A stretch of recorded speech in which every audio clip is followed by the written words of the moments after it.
Opo, kapatid na Eli, at tawagin po natin, nandyan po ba, connected po ngayon sa atin si kapatid na Junjun. Magandang gabi sa iyo ulit, kapatid na Junjun.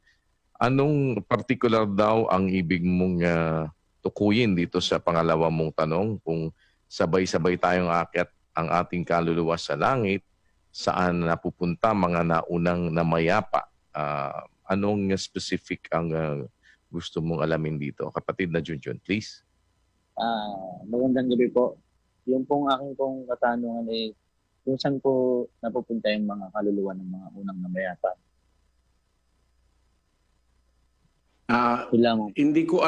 Hindi ko alam kung sa anong punto mo kinokonekta ito, no? Maaaring sa aral ng Iglesia Katolika, kapatid na Junjun.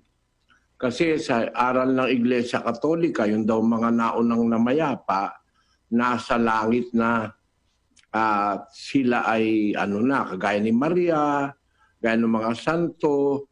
Kaya meron tayong mga piyesta sa Katoliko kasi yun daw ang kanilang kaarawan o birthday sa langit. Yun ang aral ng Katolika eh.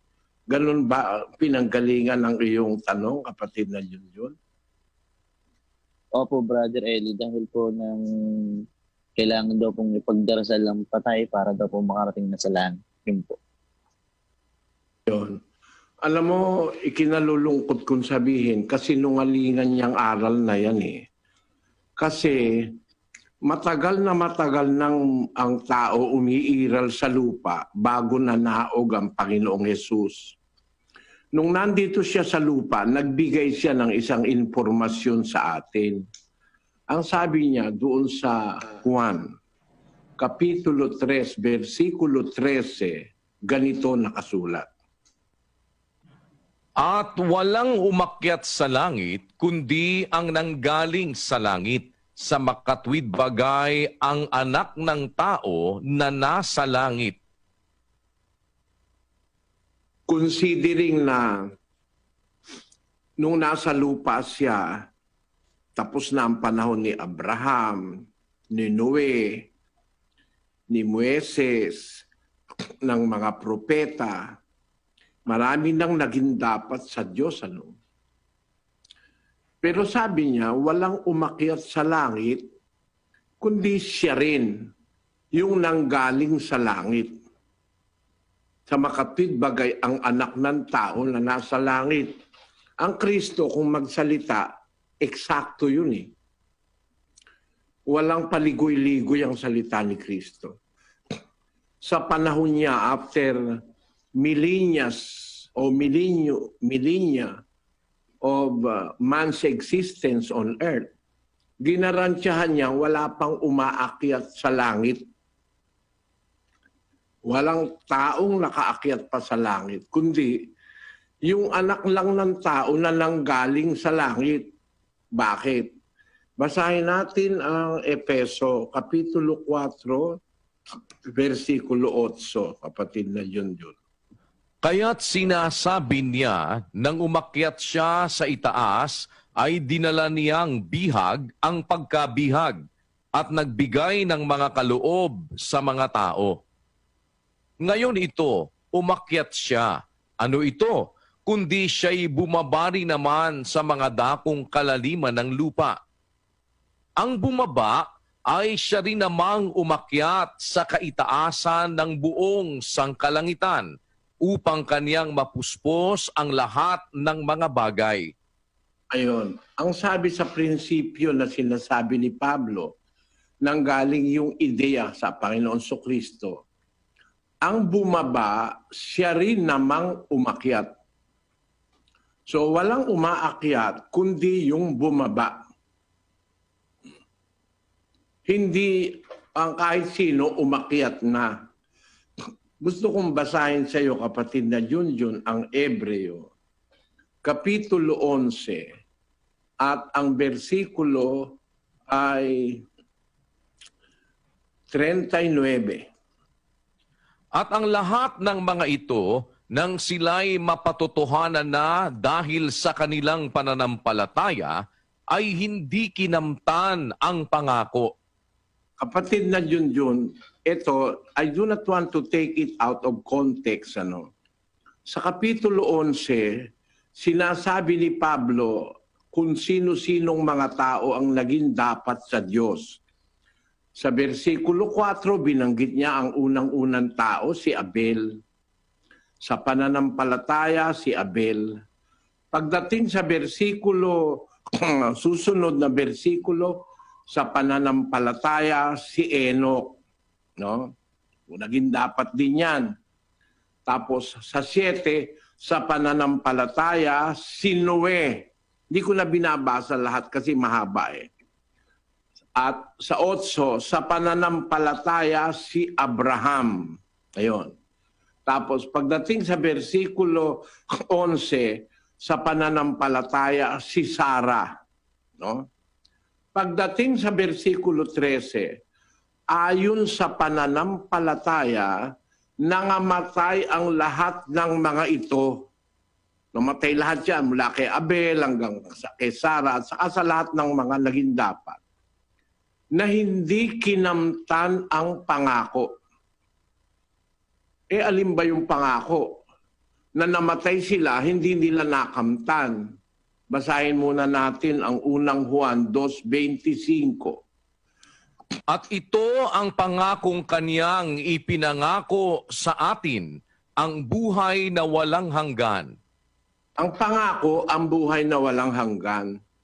Ngayon, yung palang mga namatay na mga taong mababait, matutuwid nung una, babasahin ko uli ang 11:13, kapatid na Junjun. Ayon sa pananampalataya, nangamatay ang lahat ng mga ito, na hindi kinamtan ang buhay na walang hanggan o ang pangako. Ngunit kanilang nakita, natanaw mula sa malayo, at kanilang ipinahayag na sila'y pawang taga-ibang lupa o taga-ibang bayan na manglalakbay sa ibabaw ng lupa, sa 14. Sabi niya, sapagkat ang nagsisipagsabi ng gayong bagay, nagpapakilalang hinahanap nila ang kanilang lupaing kanilang sarili, sa 15. At katotohanan kung kanilang naalaala yung lupang kanilang pinanggalingan, nagkaroon sana sila ng mabuting pagkakataon upang bumalik doon sa kanilang lupain. Ngunit ngayon, nagnanasa sila ng lalong magaling na lupain, sa makatwid bagay ang sa langit. Kaya hindi sila ikinahihiya ng Diyos na tawaging anak nila. Tawaging Diyos nila sapagkat kanyang ipinaghanda sila ng isang bayan. Dito, kapatid na Junjun, makikita mo, yung lahat ng taong matutuwid na namatay na nung una, naghihintay pa rin sila ng pangako. Hindi pa sila buhay ng buhay na walang hanggan. So wala pa sila sa talagang sinasabi nung iba na ando na sa langit, pwede ka nang manalangin kay Maria, pwede ka nang manalangin kay Pedro, mananalangin ka na sa santo, kasi nasa langit na sila, yung kanilang piyesta, yun ang kanilang birthday sa langit, yun ang aral ng Katoliko eh. Si Maria nga raw, nang dalhin sa langit, pati katawan, kaluluwa at espiritu, daladala na ni Maria sa langit, pati kanyang katawan. Ako, tutol ako dun eh. Alam mo, para ang isang tao ay makarating sa langit, may proseso ng mangyayari. Aalisin muna yung katawan, pagkatapos papalitan ng katawang walang kasiraan. Yun ang proseso para makapasok ka sa langit. Unang Korinto 15:50, kapatid na yun. Pakinggan mo. Sinasabi ko nga ito, mga kapatid, na ang laman at ang dugo ay hindi makapagmamana ng kaharian ng Diyos, ni ang kasiraan ay magmamana ng walang kasiraan. Narito, sinasaysay ko sa inyo ang isang hiwaga. Hindi tayong lahat ay mga tutulog, Ngunit tayong lahat ay babaguhin sa isang sandali, sa isang kisap mata, sa huling pagtunog ng pakakak, sapagkat tutunog ang pakakak at ang mga patay ay mga bubuhay na mag-uli na walang kasiraan at tayo'y babaguhin. Sapagkat kinakailangan na itong may kasiraan ay magbihis ng walang kasiraan at itong may kamatayan ay magbihis ng walang kamatayan. Datapwat, pagka itong may kasiraan ay mabihisa ng walang kasiraan at itong may kamatayan ay mabihisa ng walang kamatayan. Kung magkakagayon ay mangyayari ang wikang nasusulat, nilamon ng pagtatagumpay ang kamatayan. Ayun. Maliwanag na sabi ni San Pablo, merong isang hiwaga na sinasaysay siya. Sinasaysay ko sa inyo ang isang hiwaga. Alin yung hiwaga na yon? Inumpisahan niya sa 50. Sinasabi ko ito, mga kapatid, ang laman, ang dugo, hindi makakapagmana ng kaharian ng Diyos. Flesh and blood will not inherit or cannot inherit the kingdom of God. Neither does corruption inherit incorruption. Nasisira kasi ito yung laman at buto at dugo. Nasisira yan Ang katunayan, kung mag-aaral ka lang kapiraso ng siyensya, every hour of the day, may nasisirang red blood corpuscle sa ating dugo. Tapos, every day also, may nasisirang cells ng ating laman. Every month, every 2 months, every 3 months, nagpapalit ang ating katawan ng blood corpuscles natin. Nakalimutan ko na kapirasong kaalaman na yan na ilang buwan nagpapalit tayo ng cells ng katawan. Every 2 to 3 years yata, nakalimutan ko na rin, nagpapalit tayo ng cell ng ating buto. Ang tagal naman Pakihanap mo lang sandali. Yun scientific knowledge yun Kaya yung iyo ngayong kamay, kahit ang tingin mo, ikaw pa rin yan, pero hindi na yan yung dati mong kamay. Totally napalitan na yan. As years, days, months, and years pass, napapalitan yan constantly. Yang ating buong katawan, ang hindi lang napapalitan yung ating utak. This is something that we must understand. Yung mga selula ng utak, hindi napapalitan yun. Dahil nandun yung memory ng lahat ng pangyayaring nagaganap sa ating buhay. Kaya, yun nananatili. Pero, lahat ng selula halos ng katawan natin napapalitan in years, months, etc. Gusto ko lang sanang patunayan ito para patunayan sa inyo yung sinasabi sa Biblia na ang laman, ang dugo, may kasiraan. At yan ay nasisira constantly. Pakibasa mo ito, kapatid na Daniel. Most cells in your body is renewed over a period of time. Does your personality change too? 0 to 7 years, 7 to 14 years, 14 to 21 years, 21 to 28 years, 28 to 35 years, 35 to 42 years, 42 to 49 years, 49 to 56 years, 56 to 63 years, 63 to 70 years, 70 to 77 years, 77 to 70 to 84 years. Are you the same person now that you were 15 years ago? In fact, are you the same person you were just 7 years ago? Most of us have heard the old saying that every cell in the body is changed over a period of 7 years.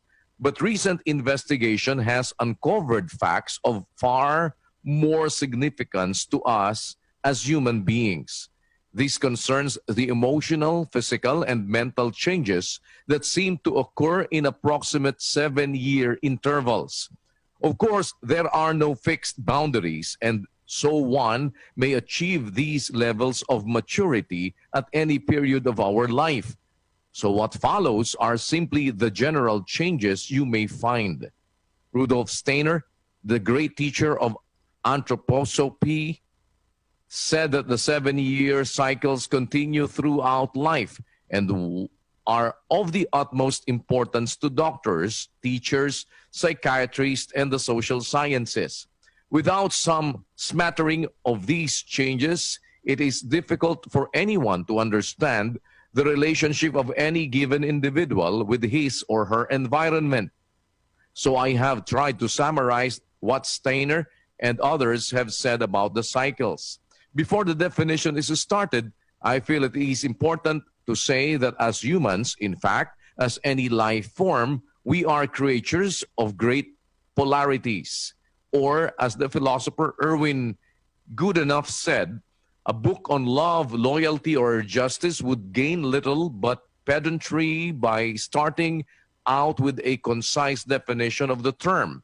Only as we describe the various conflicting elements associated with such words can we finally arrive at a meaning that includes these complexities. For important matters, we understand not as we simplify, but as we tolerate the paradoxical. One of the great paradoxes of our lives are that we constantly go through such enormous, such massive changes every day.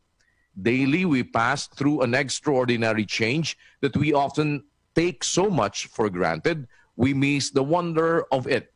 The change occurs between sleeping and waking. For most of us, being awake is when we most fully feel ourselves.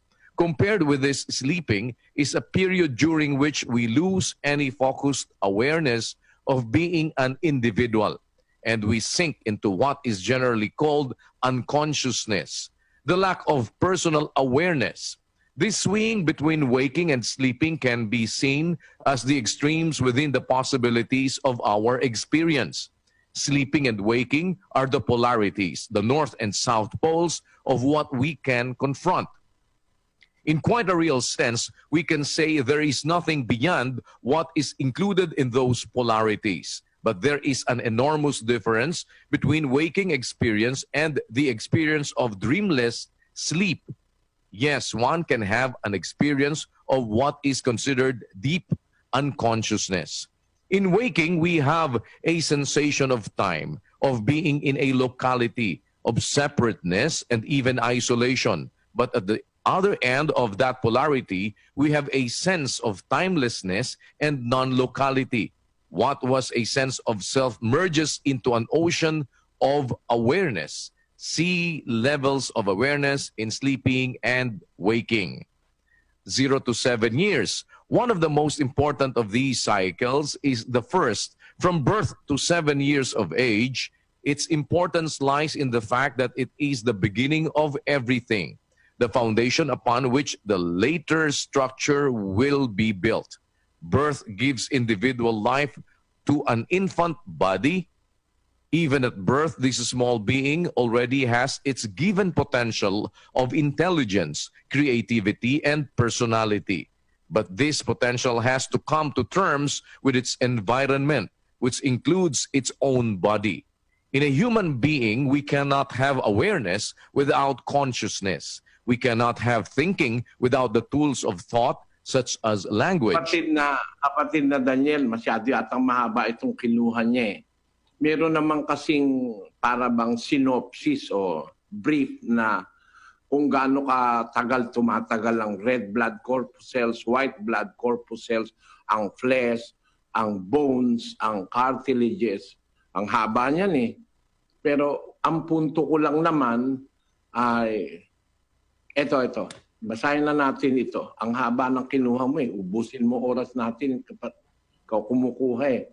Ito kapatid na Daniel, pakibasa mo ito. Blood cell formation, Encyclopedia Britannica. The rate of blood cell formation varies depending on the individual, but a typical production might average 200 billion red cells per day, 10 billion white cells per day, and 400 billion platelets per day.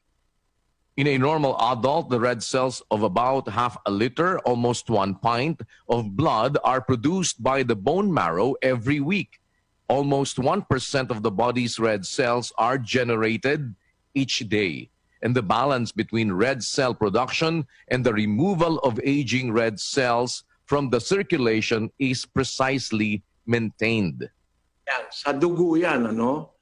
Meron namang cycle na nagpapalit naman yung ating mga cartilages, yung laman, yung tendons, yung buto mismo. Ang natatandaan ko, yung buto, it takes some time like 2 years or 3 years para mapalitan ang buto. Pakibasa ito, kapatid na Daniel. Bones, cells in the skeletal system regenerate almost constantly, but the complete process takes a full 10 years. The renewal process slows down as we age, so our bone gets thinner.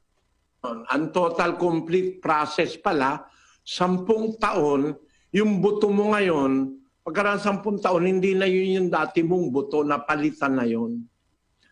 So tama ang sabi ni Pablo na noong panahon niya, tinatawag niyang hiwaga. Ang sabi niya, ang laman, ang dugo, hindi makakapasok sa kaharian ng langit. No? Ni ang may kasiraan ay magmamana ng walang kasiraan. Hindi pwede na itong laman at dugo makapunta sa langit. Ito ang kagaguhan ng turo ng pari. Kagaguhan na sa Biblia, katangahan pa sa siyensya. Na si Maria raw, nung mamatay, dinalang body and soul sa langit. Hindi po ako galit kay Maria. Inuulit ko, mga kapatid. Pero siguro ako lang naman ang nangangaral sa ating panahon na hinihimay-himay ko ang katotohanan ito eh. Ang sabi sa Modern Catholic Dictionary na isinulat ng paring Katoliko, Menihil Obstat, ni Smith, Padre Smith, may imprimatur ni Joseph O'Keel, ang sabi, pakibasa mo kapatid na Daniel. Assumption, the doctrine of Mary's entrance into heaven, body and soul, as defined by Pope Pius XII in 1950, the dogma declares that Mary, the Immaculate Perpetually Virgin Mother of God, after the completion of her earthly life, was assumed body and soul into the glory of heaven. Malaking kawalanghiyaan yan eh. Nitong Papa Pio XII na ito eh. Anong sasabihin mo? Kung yan ay hindi katangahan, ano yan? Is that a blatant rejection of what the Bible says? Sino ang paniniwalaan mo, kapatid na Junjun? Si Pio XII o paniniwalaan mo si Pablo na kausap ni Kristo? Nasa sayo na ang choice. Kung mas maniniwala ka sa imbento ng Iglesia Katolika na nang si Maria raw ay mamatay, pati katawan dinala sa langit. Tapos kinurunahan pa bandang huli bilang ina, bilang reyna ng langit. Wala sa Biblia yan eh. Matinding kawalanghiyaan yan eh. Na magturo ka ng wala sa Biblia.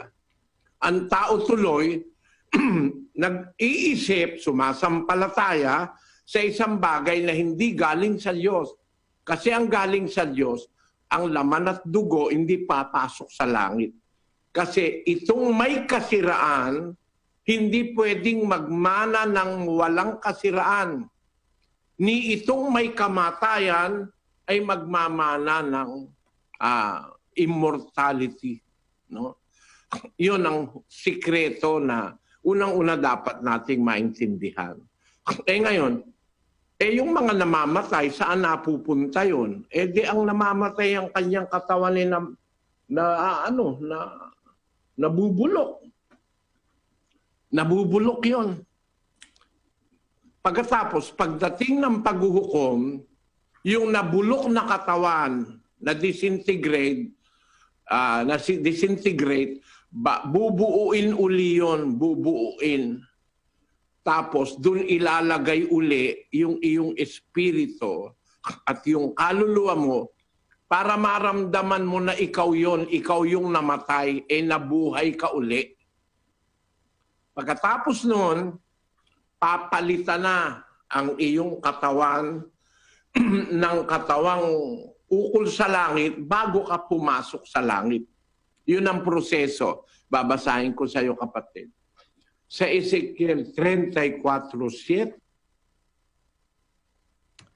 Muling sinabi niya sa akin, manghula ka sa mga butong ito at sabihin mo sa kanila, o kayong mga tuyong buto, inyong pakinggan ang salita ng Panginoon.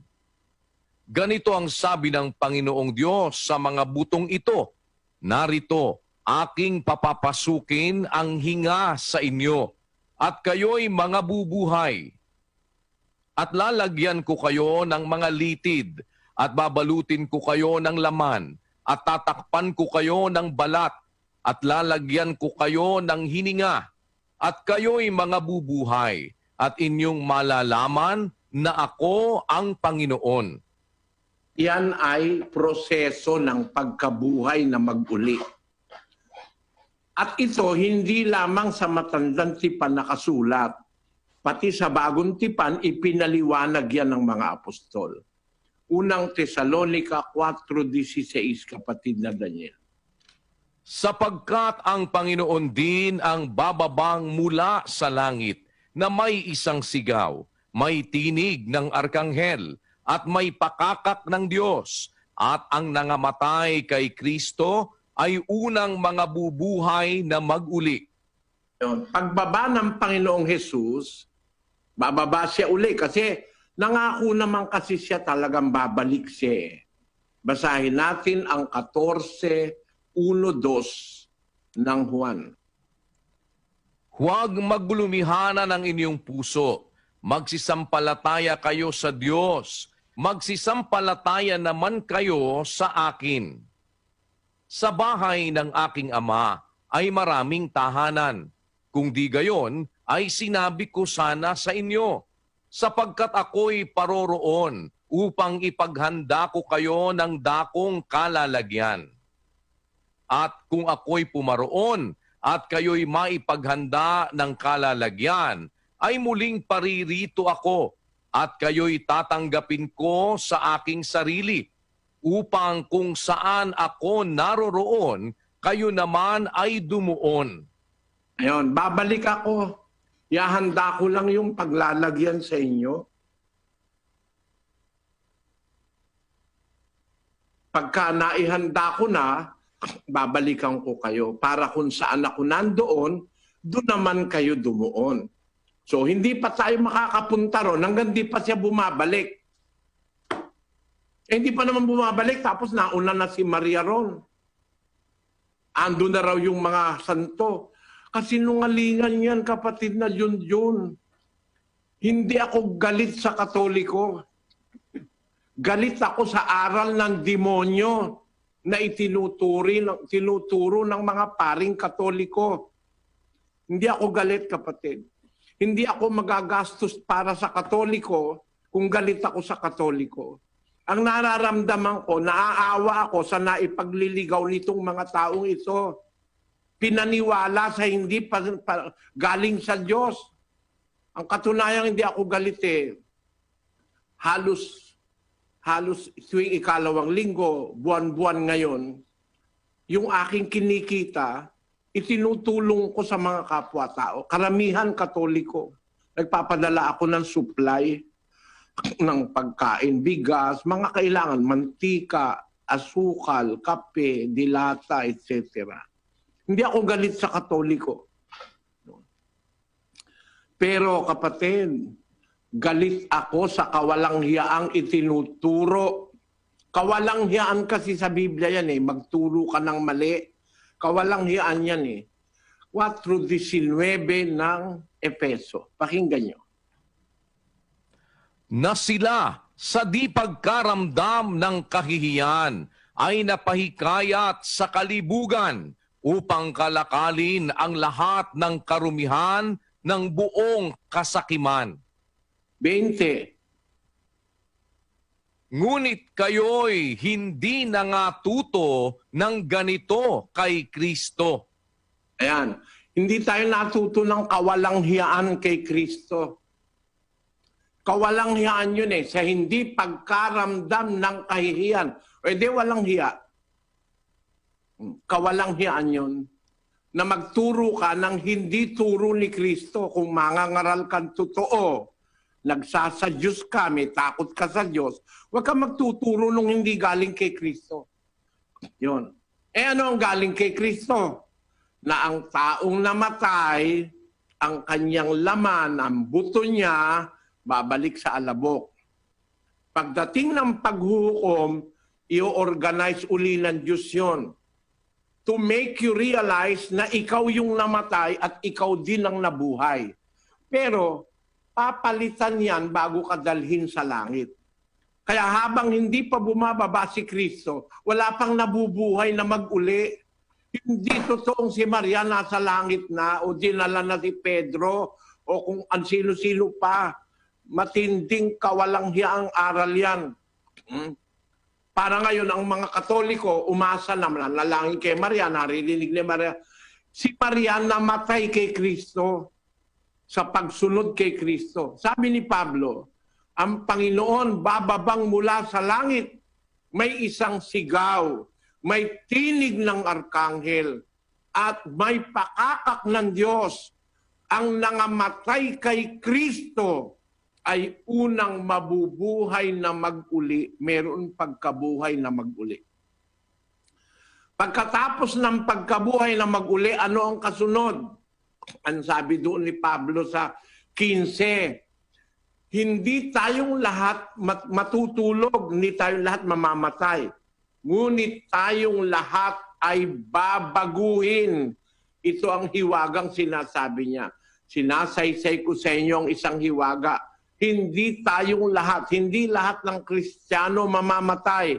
Pero tayong lahat babaguhin. Paano yon? Sa isang sandali, sa isang kisap mata, at the last trump, sa huling pagtunog ng pakakak.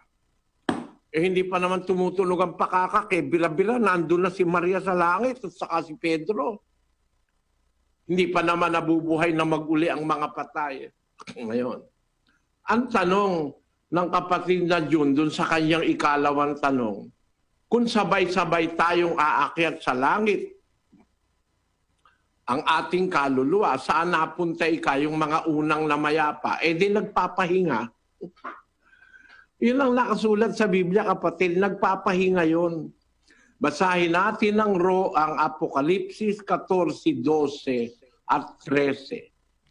Narito ang pagtitiyaga ng mga banal, ng mga nagsisitupad ng mga utos ng Diyos at ng pananampalataya ni Jesus.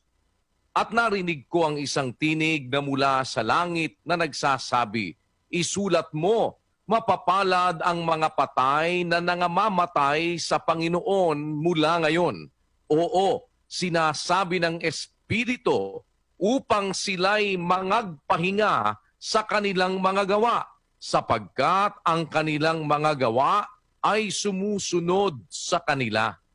Ayun, ang liwanag, kapatid, ang sinasabi ng Espiritu Santo ng Diyos, yung mga patay na namamatay, mapapalad yun na namamatay sa Panginoon upang sila'y magpahinga. Yun ang sabi ng Espiritu Santo ng Diyos. Iba naman ang sinasabi ni Papa Pio.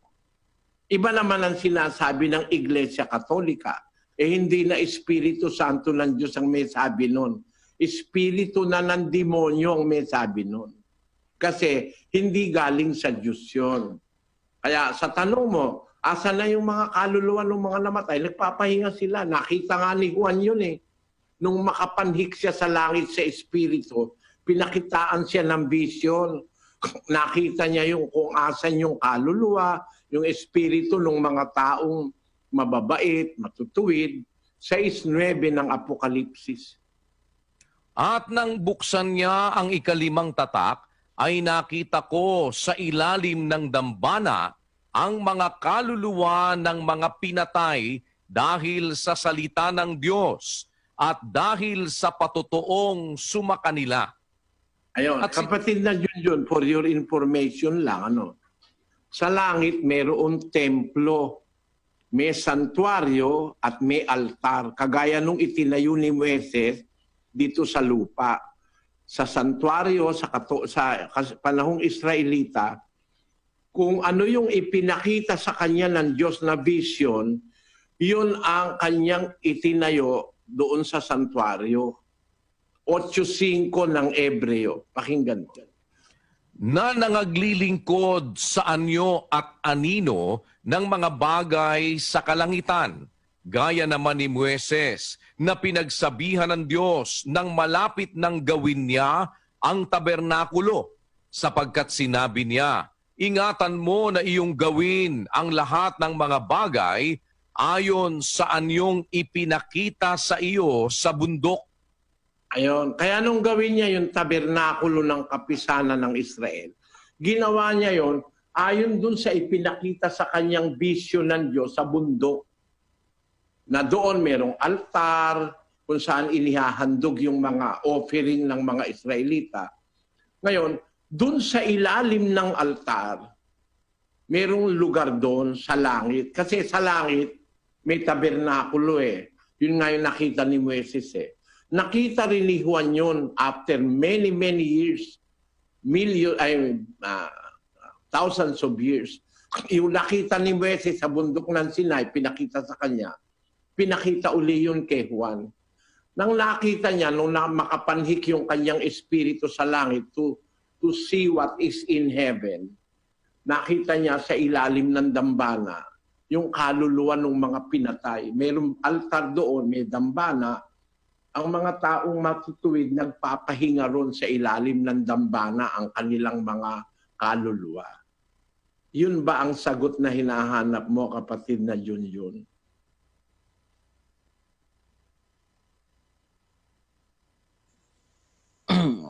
Malinaw na po, brother. Salamat sa Diyos. Sana pagpatuloy mo. At sana wag mong kalimutan sa susunod na Lunes, umpisahan natin ang pag-aaral ng doktrina, kapatid na Junjun. Nasa Biblia naman lahat ng matututunan ninyo eh. Wag lang kayong magagalit pagka sinasabi ko yung katarantaduhan, kawalanghiyaan ng mga pastor na nagtuturo kontra sa Biblia. Because I do not believe any one of us is better than the Lord Jesus Christ. Kahit papa ka pa, kahit presidente ka pa ng Amerika, you are not better than the Lord Jesus Christ. Kasi siya ang tagapagturong galing mismo sa langit. Si Juan nakarating sa langit. Ang espiritu niya. Hindi niya nga nakita si Maria ron eh. Basahin mo buong Apokalipsis.